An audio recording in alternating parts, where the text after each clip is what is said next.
अखिल जगस्वामी साप सदा शिव मल्हारी मणिमल्ल संहारक ऐश्वर्य प्रदाता शक्तिदाता जय दुरी गणाधीशित आदिरुद्र श्री मातंड भैरवा।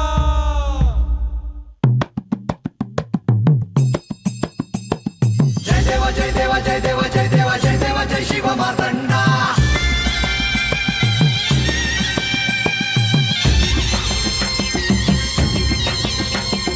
जय देव जय देव जय देव जय देव जय देव जय शिव मातंडा। हरिवर्धन मल्हारी तुझी प्रचंडा। अगडतून नगारा सोन्याची जेजुरी देव गेले जेजुरा निळा घोडा। अगडतून नगारा सोन्याची जेजुरी देव गेले जेजुरा निळा घोडा। पाऊ में तोडा कमरी कर पटा बिहिर मस्तकी तुरा। खोबऱ्याचा कुटका भंडाऱ्याचा भडका बोल अहंकारा सदानंदाचा येळकोट सदानंदाचा येळकोट। जय देव जय देव जय देव जय देव जय देव जय शिव मातंडा। जय देव जय देव जय देव जय देव जय देव जय शिव मातंडा। हरिवर्धन मल्हारी तुझी प्रचंडा। जय देव जय देव जय देव जय देव जय देव जय शिव मातंडा। हरिवर्धन मल्हारी तुझी प्रचंडा।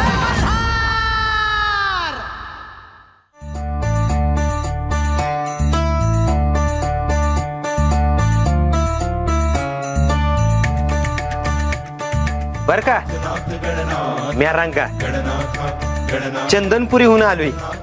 म्या बघितलं होतं आता तुम्हाला। मी सर्वत्र आहे.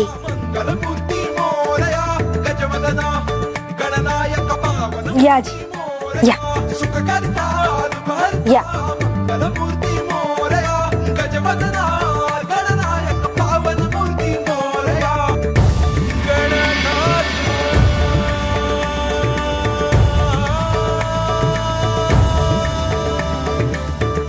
बसा जी.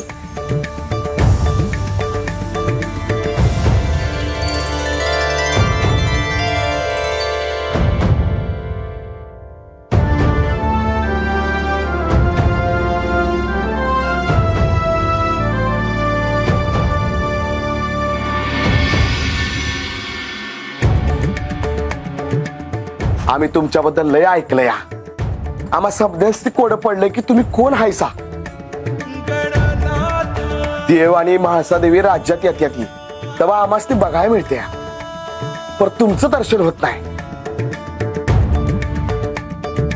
तुम्ही बानुबाईच्या वाड्यावर येणार आहे असं कळलं म्हणून आलो आम्ही. मी तुमची काय इच्छा पूर्ण करू? आम्ही शेतकरी आहे. कष्ट कराय कधी बी माग पुढे बघायचं नाही. औंदाच्याला बक्कळ पाऊस येऊ द्या. वावरात पीक भरून उभं राहू द्या. धनधान्य येऊ द्या. एवढीच इच्छा आहे. तुमची इच्छा पूर्ण होईल.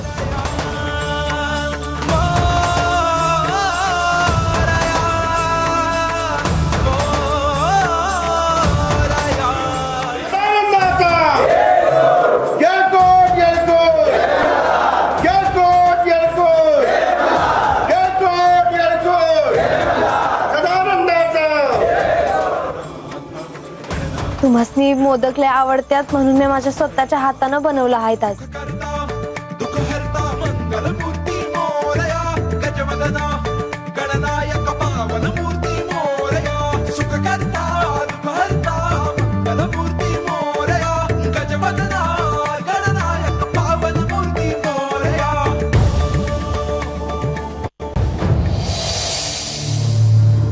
लतिकाने मला आत्ता सांगितलं की गणेश पालखीत बसून तिला कुठेतरी जाताना दिसला होता. कुठे गेला आहे तो? गडाच्या खाली बानूकडे. बानूकडे? होय. पण त्याने मला का नाही सांगितलं? बानूला त्याला भेटण्याची इच्छा असेल. तिने ती नारद मुनींना बोलून दाखवली. नारद मुनींनी गणेशाला सांगितलं आणि तो जायला तयार झाला.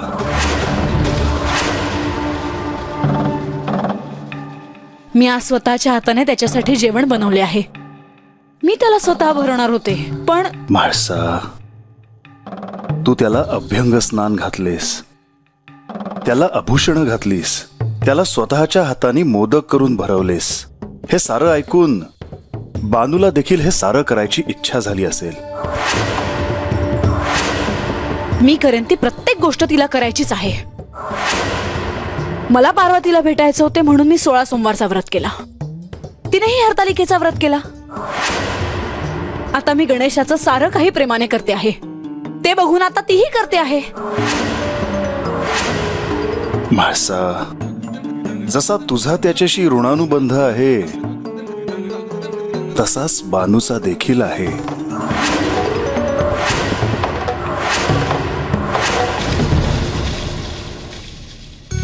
खूप सुंदर आहे याची चव. मग अजून घ्या आजी. हे सगळे मोदक सगळ्यांना प्रसाद म्हणून वाटा. आणा इकडे. मी वाटते.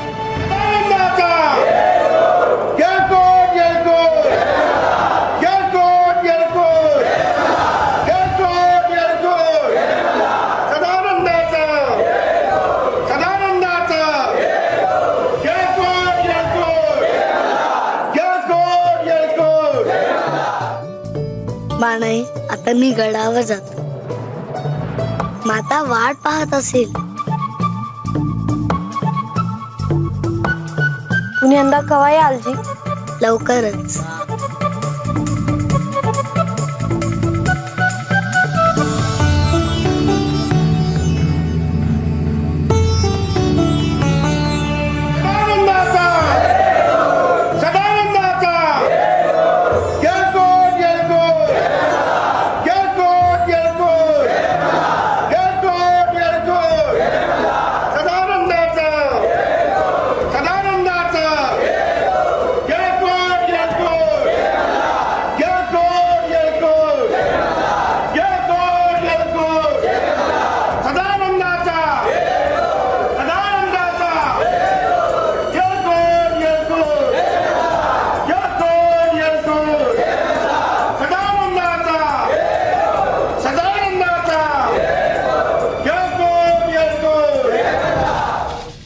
तिचा देखील ऋणानुबंध आहे.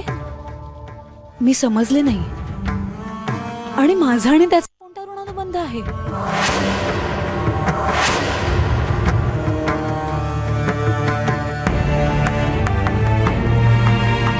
तुम्ही सांगितलं नाही त्याचा आणि माझा ऋणानुबंध काय आहे, आणि बानूचा आणि त्याचा ऋणानुबंध काय आहे.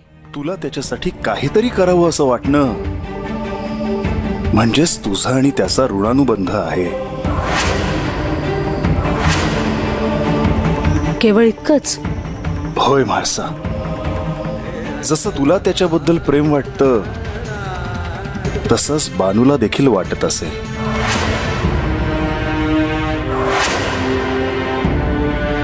आणि म्हणूनच तिने तिच्या मनातील इच्छा बोलून दाखवली.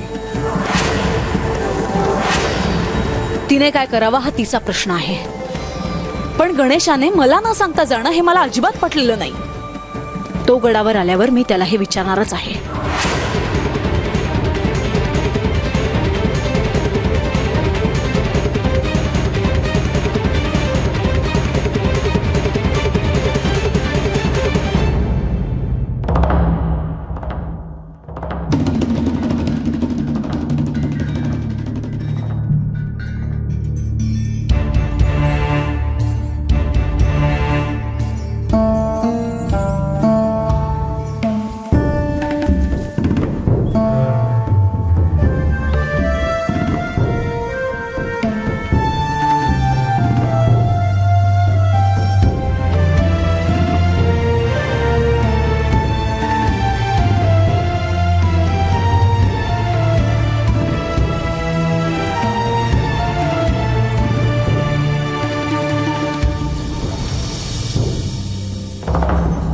माते, आलास? तू अजून जागीच आहेस? तू एकटा जेजुरीगड सोडून गेलास म्हटल्यावर माझ्या डोळ्याला डोळा लागेल का? मी एकटा गेलो नव्हतो. सेवक होते माझ्या सोबत. मला सांगून जावंसं नाही वाटलं का तुला? क्षमा असावी माते. तुझ्या भोजनाची सगळी तयारी करून ठेवली होती मी. आणि तू निघून गेलास. म्हणजे माता तूही भोजन केलं नाहीस? नाही. असं नको करू माते. का? तू बानूकडे जाऊन खाऊन आलायस वाटतं. तिने आग्रह केला म्हणून मी मोदक खाऊन आलो. पण तू का गेला होतास तिच्याकडे? मला असं वाटलं की तिला माझी आठवण येते आहे म्हणून. काय आहे तिच्यात ते कळत नाही. जो तो तिचं नाव घेतो. पण मी आता आलो आहे ना, आता तू भोजन करून घे बघू. नाही, मला नाही करायचं. मी रागवले आहे तुझ्यावर.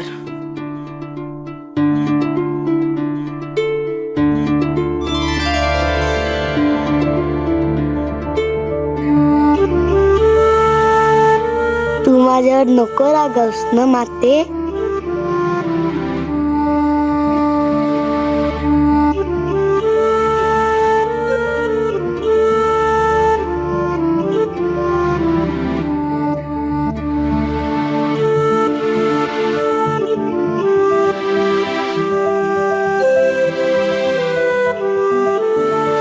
एवढं बोललं म्हणजे झालं ना? चल आता भोजन कर आणि झोप. खूप रात्र झाली आहे. मी तुझ्या जवळ झोपणार आज.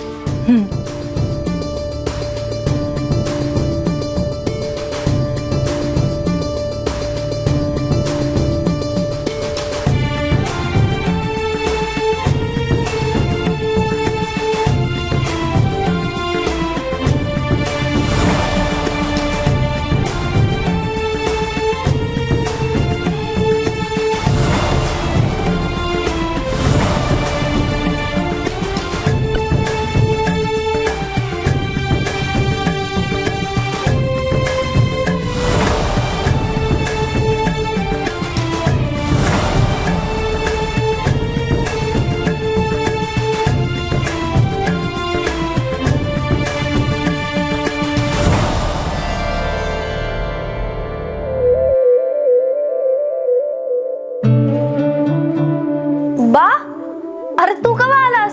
जेव्हा तू तुझ्याच विचारात हरवली होतीस तवा. हे बाळ, तुला एक सांगू, तुला असं हसताना बघितलं की असं वाटतं की तुझं हसणं असंच राहिलं. हो बा, तुला एक सांगू का? अरे मला एवढा आनंद कशापाय झाला आहे तेच मला कळणं झालं आहे बघ. नाही म्हणजे महाराजांनी त्या पोराला सांगितलं की हाता आला, माझ्या हातचं खाल्लं, मला लय आनंद झाला. पर अरे असं वाटतंय का मला मनापासून जे वाटत होतं ना तेच झालं आहे बघ. अगं ते पोरच तसं आहे. त्याला बी तुला भेटून आनंदच झाला. वय तर बा, माझ्या संगत हे समजा का होत आहे र?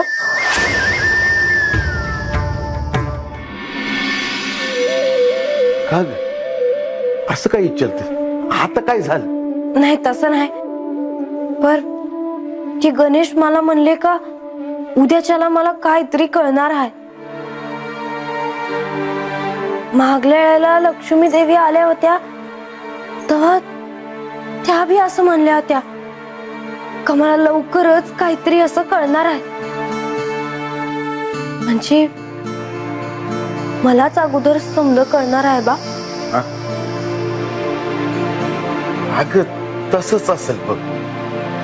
आता बघ ना, त्या पोराने तुला सांगितलं, लक्ष्मी देवीने बी तुला सांगितलं म्हणल्यावर ते समज खोटं कसं असेल ग? तुझ्या हाती काय तरी लागणारच असणार बघ. ही खून आहे त्याची, हे ध्यानात ठेव. हे बाण, तुला मागच्या जन्माचं कळलं की देव तुला घेऊन कैलासात जा. देवाने त्यासाठीच महाराजांना हे आख्यान घालायला सांगितलं असेल ना? वय बा, अरे पर तू असं कशा पायी विचारतो आहेस? अगं असं पायी विचारतोय की तू माझ्यापासून दूर जाणार, माझी पोर हातनं जाणार. देवासंग लगीन झाल्यावर तू सुखात राहशील असं वाटलं होतं ग मला. पर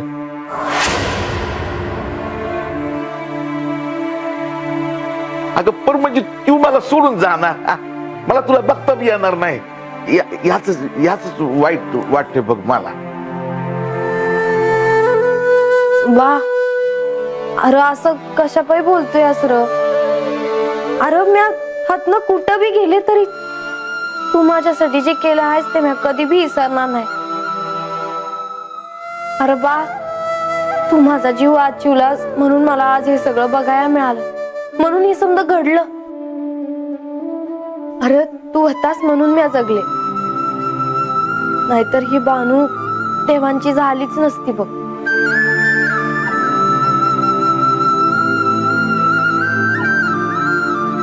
हे बघ, आता ही चक्कर बसू नकस.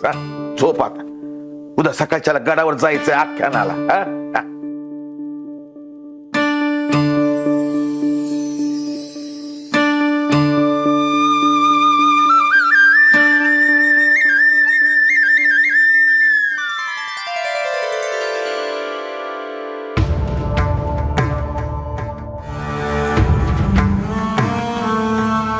ह्या शिवलीलेत मणी आणि मल्लांचा माझ्या हातून संहार होणं हे परम नियतीनं लिहून ठेवलं होतं. ह्या शिवलीलेत मी पार्वतीला दिलेल्या वचनाची पूर्तता देखील होणार आहे. पण अजूनही ह्या शिवलीलेत अनेक महत्वाची कार्य पूर्ण व्हायची आहे.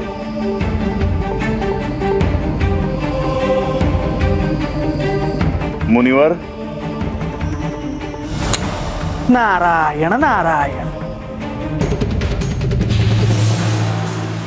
प्रणाम देवा. देवा, आपण मला बोलवले? मुनिवर, मला तुमच्यावर एक अत्यंत महत्वाचे दायित्व सोपवायचे आहे. कोणते देवा? मुनिवर, स्वर्गलोकी इंद्रदेवांना जेजुरी गडावरील होणाऱ्या राज्यसभेचे आमंत्रण तुम्ही द्यावे.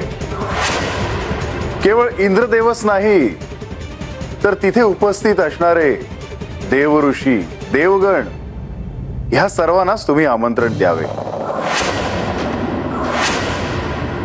नारायण नारायण. क्षमा असावी देवा, परंतु असे अचानक आमंत्रण देण्याचे कारण माझ्या लक्षात आले नाही.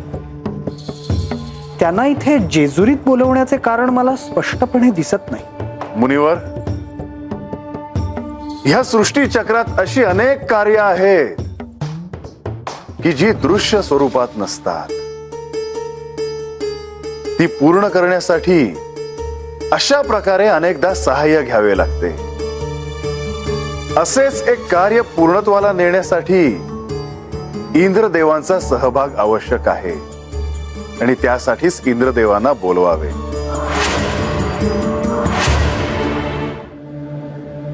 कोणते कार्य देवा? मुनिवर, ते कार्य कोणते हे लवकरच तुमच्या ध्यानात येईल. जशी आपली इच्छा देवा.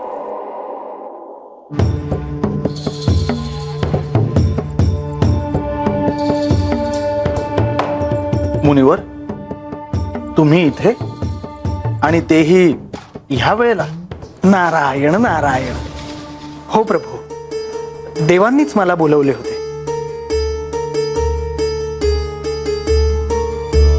म्हणजे नक्कीच काहीतरी महत्वाचे कार्य असणार. नारायण नारायण. होय प्रभू,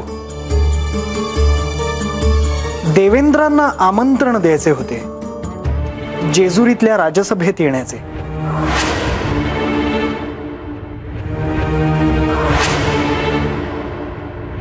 देवेंद्रांना?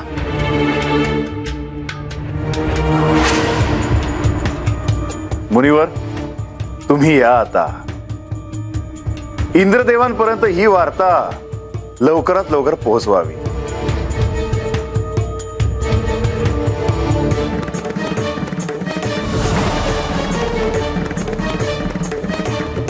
देवा,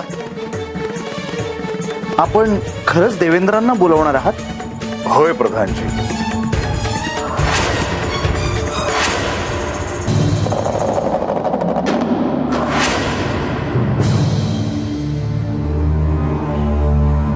प्रधानजी, काय झालं? तुम्ही चिंतित दिसत आहात. होय देवा, देवेंद्रांच्या येण्याने आणखी नवीन विघ्न येऊ नये इतकंच मला वाटतं. ते बाणाईचे पिता आहेत. स्वर्गात जाऊन आल्यानंतर त्यांच्यात आणि बाणाईमध्ये समेट झाला आहे. पिता म्हणून तिने त्यांचा पूर्णपणे स्वीकार केला आहे. आणि अशा परिस्थितीत बाणाईला सहाय्य करण्यासाठी ते नक्कीच काहीतरी हालचाल करणार. आणि त्यामुळे नको ते विघ्न या शिवलीलेत येणार देवा. प्रधानजी, इंद्रदेव थेट असे काहीच करणार नाहीत. कारण नारद मुनींनी शची देवीला जी समज दिली आहे ती इंद्रदेवांना ठाऊक आहे. देवा, आपल्या कन्येला सहाय्य करण्यासाठी ते काहीच करणार नाहीत असं वाटतं का तुम्हाला? इंद्रदेव जे कार्य करतील ते न्यायाच्या चौकटीत राहून करतील हे मात्र निश्चित. कारण त्या चौकटीत कार्य कसे करायचे हे इंद्रदेवांना चांगलेच ठाऊक आहे. मी केवळ माझ्यावरील दायित्वाचाच विचार करतो आहे देवा. आपल्या मनात काय आहे मला ठाऊक नाही. परंतु मला इतकेच म्हणायचे आहे की तुम्ही आणि श्री गणेश सोडून श्री म्हाळसादेवी आणि बाणाई यांना त्यांच्या मूळ रूपाचे बोध इतर कुणाकडूनही होणे उचित नव्हे. प्रधानजी, तसेच होईल. चिंता नसावी.